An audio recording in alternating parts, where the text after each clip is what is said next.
Përshëndetje, unë jam Mesut Shabani, jeni në podcastin Mesut Shabani dhe bëni subscribe. Mos e shtrëngoni dorën. Vazhdojmë. Miq të mi, mund të ketë 19 muaj që vlen është në qeveri. Dhe shumë miq të mi në të tovë gjatë rrugës më pyesin e ke marrë vlenin përpara. Jo. Nuk merrem me opozitën, merrem vetëm me pozitën, sepse po të ishin të mirë këta të opozitës, do ishin pozitë. Gjithë ata që më njohin e dinë se për 4 vite, nga viti 2017 deri në vitin 2021, kur Teuta Arifi ishte kryetare e komunës, të paktën të më kishte dëgjuar 10% nga ajo që flisja në radio, ai do ishte krejt ndryshe dhe mund të ishte sërish kryetare e komunës. Por jo, mendjemësia nga njëherë është edhe hakmarrëse. Tash njëjtën situatë e ka kap edhe vlen. Pra, unë merrem me pushtetin, nuk merrem me opozitën. Sepse pushteti është për ta kritikuar, jo opozita. Dhe po bën 19 muaj që vleni është në pushtet qendror. Kok ligji nuk i ka kaluar. Kok ligji në qeveri. As në kuptohet qeveri, pastaj qeveria dorëzon ligjin parlamentit. Pra, zero. Nuk ka shtyrë dhe meritor as një ligj thelbësor të veten vlen as me peshë strukturore as reformë kyçe. Se ndodh kjo realisht? Nuk e kontrollon agjendën, ligjet i dikton partneri maqedonas VMRO të pamne. Koalicioni shqiptar nuk ka këll që të thot jo. S'ka kushte, s'ka blokada se për ndryshe fluturon. Sa i thon leverazh politik. Koalicioni shqiptar nuk ka mjet reale presione për ta detyruar partnerin VMRO të pranoj kërkesat e tij. Konkretisht, çka nën kupton kjo? Nuk kushtozon votat në kuvend, nuk kërcënon me dalje nga qeveria, nuk bllokon ligje kyçe të shumicës, nuk kontrollon afate, rendite, procedura, nuk ka vite kuqërale, vetëm deklarata.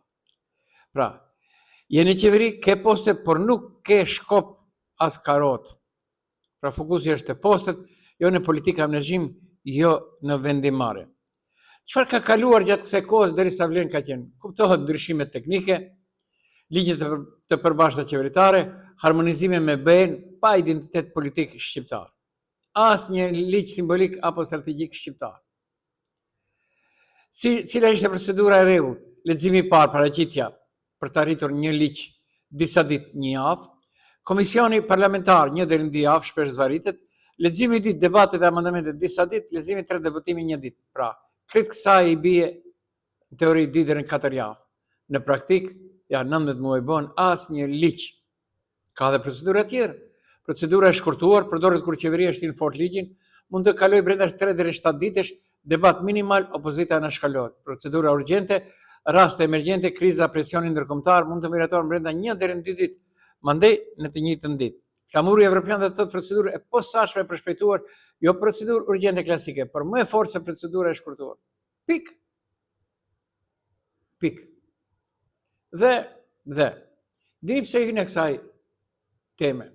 Për shkak se ajo kujtohet se vleni edhe Bilal Kasami, kryetari i BE-s, edhe gjithë struktura e vlenit, por edhe Izet Mexhiti, i cili tashmë nuk është në qeveri, por i tërheq pintin nga anësh, pra nga prapavia, thoshin, atë që se ka bërë BDI-ja do t'i ringjallim sërish proceset e montuara politike të shqiptarëve në Maqedoni.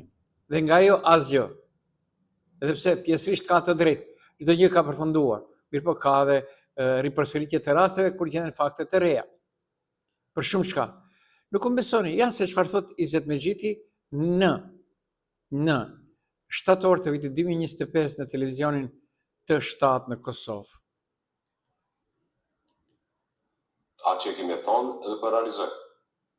Do të shohim fakt se çfarë do të ndodhë. Më shkruajnë shumë për rastin Kumanova, pra njerëz që janë qytetarë të Kosovës që janë në burg, në Kumanova. Pra, edhe shtrojnë pyetje çfarë do të bëjmë në rastin e tyre. Pra ka ndodhur rasti i Roni Kumanovës, janë disa qytetarë të Kosovës që janë në burgjet në Maqedoni, me dënime të mëdha. Atje edhe pyesin për rastin e tyre. E di që nuk është ajo është politikës kjo, Nëse pozitës është realitet, që na ka mbetë si hipotek nga e kaluara, nga qeverisja e kaluara. Diçka për rastin e kemi hapur gjatë formimit të qeverisë, kemi biseduar në paketë në rastet të cilat kanë dimension politik, po jo vetëm rasti Kumanova, është edhe rasti 27 prillit në parlament, që kanë hapur pala tjetër, ne kemi hapur rastet tona. Edhe ty rishqyrtojmë, se a ka pas dorë politike aty apo janë të pastra. Si mund të shftohet rasti Kumanova për shkak? Ti hapin ato edhe pse ato kanë përfunduar, po do si gjykimet ato kanë marrë premtimin e kanë pas nga qeveria e kaluar LSDM-s të BDI-s që të rishqyrtohen, një procedurë e rrethë i kanë përfunduar edhe për rastin Mostra dhe për tjera, i vërtetuan dënimet e kaluamës. Mirë po, ne, edhe në luftën ndaj korrupsionit kemi kërkuar që mos jetë selektiv, mos jetë monoetnike. Edhe në rasta nëse i rishqyrtojmë, pra ato do t'i rishqyrtojmë pra gjitha rast. A keni diskutuar ndonjëherë me kryeministin këto? Po, kemi diskutuar. Edhe mendojnë që mundet të rishqyrtojmë? Nuk kemi përfundim as për rastet e tyre, as për rastet tona. Po i kemi biseduar, i kemi lënë që t'i shqyrtojmë pra me argumente dhe me debatet. Mendimi juaj, cili është për rastin Kumanova? Ajo ka mbetë enigmë, ka pas shumë informata dhe dezinformata. Po pra, e dëgjuat, nuk ka asnjë lëvizje deri tash se përket këtyre rasteve, sepse rasti Kumanovës është më i rëndë për ta deshifruar, por mund të përsëritet me fakte të reja. Cilët janë fakte të reja? Ato të cilat i ka ANB-ja. Në ANB, në qeveri, është vlen, nuk jam unë. Okej.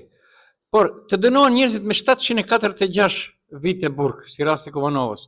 Unë atje kam njerëz që i njoh për shkak punës së gazetarisë, e njoh Demshehun, e njoh mbi gjitha komandant Sokolin, me cilin kemi qenë në një intervistë bashk në gazetën El Pais, më e madhja aso kohë vitin 2001 në Spanjë, dhe ajo nëpërmes radios time, Radio Visarit, e ka përshkruar edhe komandant Sokolin. Njoh edhe Nezhbedin Likën e kështu me radhë, shumë kë e njoh. Por, unë vjen shumë keq për ata që ja po dërgjën viteve dhe nuk po ka përsëritje dhe ripërsëritje të procedurës. Pra, vlen, premtonte, njëjtën gjë e bënte edhe Bilal Kasami e kështu me radhë. Rastet HPR mbeten në sirtar. Okej, unë uroj që sa më shpejt të zgjidhet, fundit këta mund të drejtohen. Mirë po kështon procedura shumë shtret rastit të Kumanovës edhe në gjykatën e Strasburit. Okej, nuk është okej, por ne vazhdojmë më tej. Pra, muhabete sa të duash, ndërsa sa i përket realizimit, vleni qalon për shumë çka tjetër. Sot ka dhënë ndërheqje nga zëvendës ministri i arsimit, nga Kumanova, dhe miq të mi, unë nuk e njoh, sepse është gjenerata e re, nuk e njoh nga skena politike, por nga ajo që kam pyetur dikë sonte në Kumanov, miq të mi gazetar, apo që punojnë në për portale, më kanë thënë se më duket se rasti i shkollave dhe gjithë atyre parave që është duke nda Ministria e Arsimit dhe mos pajtime me Ministreshën e Arsimit, është dorëheqja e Lulzim Aliut nga pozita e zëvendësministit të arsimit. Okej, të paktën diçka ka filluar të ndryshoj nga vetvetja, jo nga ajo se. Dhe ajo për cilën më së tepër mi kam dashur që sonde të jem prezent këtu është autostrada Kërçov-Orë. Është krijuar një huti këtu me këtë autostradë Kërçov-Orë. Si zakonisht, rrugët kanë fillimin, apo edhe çdo shtëpi ka temelet, hapen temelet, ndërtohet, pastaj shkohet muri e kështu me radhë. Në këtë autostradë Kërçov-Orë tash kanë filluar të paraqesin si korridori 8. Okej. Mirë, po si mund të paraqetet si korridori 8 kur në vitin 2014, në shkurt të vitit 2014 ka filluar të ndërtohet? Dhe nuk kishte të bënte asë kohë me kalimin nëpër Maqedoninë Perëndimore. Por duhet të shkohet ande nga manastiri Prilepi dhe delesh nga Shkupi. Interesant. Mirë po, nga ajo që kam informaton nga të huaj, në Maqedoni, pra nga përfaqësuesi ndërkombëtar, del se aty diçka po përgatitet shumë interesante. Më thonë, Korridori 8 është me fillim nga Tetova deri në Struk, ndërsa tash zëvendës kryeministri i parë, apo edhe ministri i transportit dhe lidhje Nikolovski thotë e kemi gati autostradën me disa tunele e kështu me radhë, me disa galeri, tunelesh. Mbetet enigmë, duhet dikush nga qeveria dhe nga Vlen të kërkojë sqarim, cili korridor i takon kjo pjesë, sepse është ndërtuar shumë më herët para se të fillonte autostrada Kërshofë-Orë. Dhe sipas asaj që kam unë ndonjë informat kot e kot informat, sepse edhe ashtu jam kot e kot, del sikur Amerikanët janë disi në një hulumtim lidhur me këtë, cilës pjesë i takon, sepse korridori ka fillimin, ka mbarimin. Asnjëherë nuk fillon nga fundi, që të vihet te fillimi. Vazhdojmë më tej pra. Gjithandej vetëm vërejtje dhe gjithandej vetëm Maqedonisë nuk i shkruhet mirë. LSDM-ja, po, ishte sonte në Gostivar. Dhe kryetari i LSDM-s, Filip që u drejtua medjave dhe tha se po kam pasur një takim me kryetarin e BDI-s Ali Ahmeti. Çfarë mund të kishte biseduar? Dhe ai e nisi sefte nga 12 ligjet reformuese pushteti VMRO Vlen ka birator vetëm një ligj edhe atë gjatë vitit 2025. Sepse nuk e di sa e dini, sipas kalendarit, 2024 ka ardhur në pushtet pa marrë parasysh se ka qenë muji 6 VMRO-ja. 2025 bëhet sipas kalendarit 2 vite, 2026 bëhet viti 3. Sipas kalendarit. Dhe pse kështu duket se 2 vite, e kështu duket sipas kalendarit, viti kalendarit 3 vite. Dhe dini çka është më interesante sot në Tetov? Pas asaj se BFI-ja do bën ka, në vërtet Miftinia do bën ka parking mbi varrezat, doli edhe ai muhabeti im që e përmendi si shpesh Mickovski, ishte selektiv me investimet në Maqedoninë Perëndimore. Tetovarët mbi mesatarën e Republikën e Maqedonisë së Veriut 70% rregullisht e paguajnë ujin e pishëm. 70%. Të e tha drejtori i ndërmarrjes Shah, nuk e tha shumë, që është vërtet mbi 70%, është mbi mesatarën e Maqedonisë, ku mesatarën e Maqedonisë është prej 50 deri në 65%. Dhe s'ka nevojë pse të investohet në Maqedoninë Perëndimore, kur vetë ne bëjmë investimet. Okej, nuk është okej, por unë këtu ju përshëndes, dëgjohemi nesër mbrëma. Mos harroni, bëni subscribe, mos e shtrëngoni dorën. Unë jam Mesut Shabani, ishit në podcastin Mesut Shabani.